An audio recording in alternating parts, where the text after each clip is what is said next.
Hi hello friends ಎಲ್ರಿಗೂ ನಮಸ್ಕಾರ. ಎಲ್ಲರೂ ಹೇಗಿದ್ದೀರಾ? ನಾನು ಚೆನ್ನಾಗಿದ್ದೀನಿ, ನೀವು ಚೆನ್ನಾಗಿದ್ದೀರಾ ಅಂತ ಭಾವಿಸ್ತೀನಿ. ಇನ್ನೂ ಯಾರೆಲ್ಲ ನನ್ನ ಚಾನೆಲ್ನ ಸಬ್ಸ್ಕ್ರೈಬ್ ಆಗಿಲ್ಲ ಸಬ್ಸ್ಕ್ರೈಬ್ ಮಾಡಿಕೊಂಡು ಪೂರ್ತಿ ವಿಡಿಯೋ ನೋಡಿ. ಬನ್ನಿ ಇವತ್ತು ಹಾಲು ಕೆನೆಯಲ್ಲಿ ಮರಳಾದಂಥ ತುಪ್ಪನ ಹೇಗೆ ಮಾಡೋದು ಅಂತ ನೋಡೋಣ. ಕೆಲವರು ಹಾಲು ಕೆನೆನ ಬಿಸಾಕ್ತಾರೆ ಅಥವಾ ವೇಸ್ಟ್ ಮಾಡ್ತಾರೆ. ಅದ್ರ ಬದಲು ಈ ರೀತಿ ಹಾಲು ಕೆನೆನ ನೋಡಿ, ಹಾಲು ಈ ಥರ ಕಾಯಿಸ್ಕೊಂಡು ಫ್ರೀಝರಲ್ಲಿ ಹಾಲು ಕೆನೆನ ಎತ್ತು ಸ್ಟೋರ್ ಮಾಡಿಕೊಂಡು ತುಪ್ಪನ ಮನೆಯಲ್ಲೇ ಹೇಗೆ ಮಾಡ್ಕೋಬೋದು ಅಂತ ನೋಡೋಣ. ಈ ರೀತಿ ಸ್ಟೋರ್ ಮಾಡಿರೋ ಕೆನೆನ ಒಂದು ಮಿಕ್ಸಿ ಜಾರ್ಗೆ ಹಾಕಿ ಅದಕ್ಕೆ ಸ್ವಲ್ಪ ಐಸ್ ವಾಟರ್ ಅಥವಾ ನಾರ್ಮಲ್ ವಾಟರ್ನ ಸೇರಿಸಿ ಒಂದೆರಡು ರೌಂಡ್ ರುಬ್ಬಿದ್ರೆ ಈ ಥರ ಬೆಣ್ಣೆ ತೆಗಿಬೋದು. ನೋಡಿ, ಈ ರೀತಿ ಚೆನ್ನಾಗಿ ಬೆಣ್ಣೆ ತಕ್ಕೊಂಡು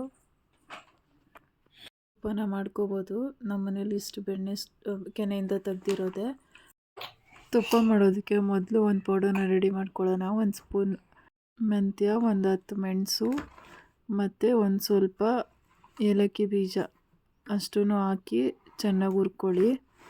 ನೋಡಿ, ಮೆಂತ್ಯ ಕಲರೆಲ್ಲ ಚೇಂಜ್ ಆಗಿ ಮನೆವರೆಗೂ ಹುರ್ಕೊಂಡು ಈ ರೀತಿ ಕುಟಾಣಿಗೆ ಹಾಕಿ ಕುಟ್ಟಿ ಪುಡಿ ಮಾಡ್ಕೊಳ್ಳಿ.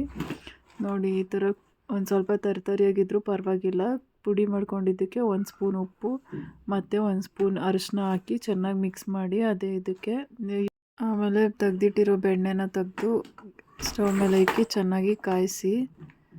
ನೋಡಿ, ಈ ರೀತಿ ನೊರೆ ಬರುತ್ತೆ, ಆ ನೊರೆ ಎಲ್ಲ ಹೋಗಬೇಕು. ಈ ರೀತಿ ನೊರೆ ಎಲ್ಲ ಹೋಗೋವರೆಗೂ ಕುದಿಸಿ ಚೆನ್ನಾಗಿ. ಇದು ಕೂಡ ಚೇಂಜ್ ಆಗುತ್ತೆ ನೋಡಿ ಕಲರ್, ಅದು ಕುದ್ದು ಈ ರೀತಿ ಕಲರ್ ಚೇಂಜ್ ಆಗುತ್ತೆ.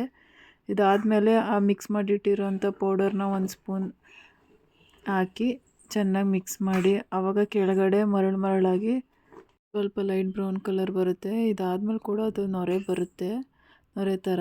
ಇದು ಬಂದಾಗ ಒಂದು ವೀಳ್ಯದೆಲೆ ಹಾಕಿ, ನೀವು ಬೇಕಂದರೆ ಎಷ್ಟು ಕ್ವಾಂಟಿಟಿ ಮಾಡ್ತೀರೋ ನೋಡಿಕೊಂಡು 2 ಬೇಕಾದರೂ ಹಾಕೋಬೋದು. ಅದು ನೊರೆ ಎಲ್ಲ ಹೋಗಿ ಈ ರೀತಿ ಆಗುತ್ತೆ. ಈ ರೀತಿ ಆದರೆ ನೋಡಿ ಮರಳಾಗಿ ಬರುತ್ತೆ. ಆವಾಗ ತುಪ್ಪ ಈ ರೀತಿ ಆಗಿದೆ. ಇದಾದಮೇಲೆ 1 ಡೇ ಆದಮೇಲೆ ನೋಡಿ ಯಾವ ಥರ ಕಲ್ಲರು ಮತ್ತು ಮರಳಾಗಿ ಎಷ್ಟು ತುಂಬ ಚೆನ್ನಾಗಿರುತ್ತೆ. ಸ್ಮೆಲ್ಲು ಅಷ್ಟೇ ತುಂಬ ಚೆನ್ನಾಗಿರುತ್ತೆ. ಮೆಂತ್ಯ ಎಲ್ಲ ಹಾಕಿರ್ತೀವಲ್ಲ. ಬೇಕಂದರೆ ಕೆಲವರು ಬೆಳ್ಳುಳ್ಳಿ ಕೂಡ ಹಾಕೋತಾರೆ, ಅದು ನಿಮ್ಮ ಇಷ್ಟ, ಹಾಕ್ಕೊಂಡ್ರೆ ಹಾಕೋಬೋದು. ನೋಡಿ ಎಷ್ಟು ಚೆನ್ನಾಗಿದೆ ಅಂತ. ಈ ರೀತಿ ವೇಸ್ಟ್ ಮಾಡದೆ ಮನೆಯಲ್ಲೇ ಮಾಡ್ಕೊಳ್ಳಿ. ನೆಕ್ಸ್ಟ್ ವಿಡಿಯೋದಲ್ಲಿ ಸಿಗೋಣ. Thank you for watching. Thank you so much.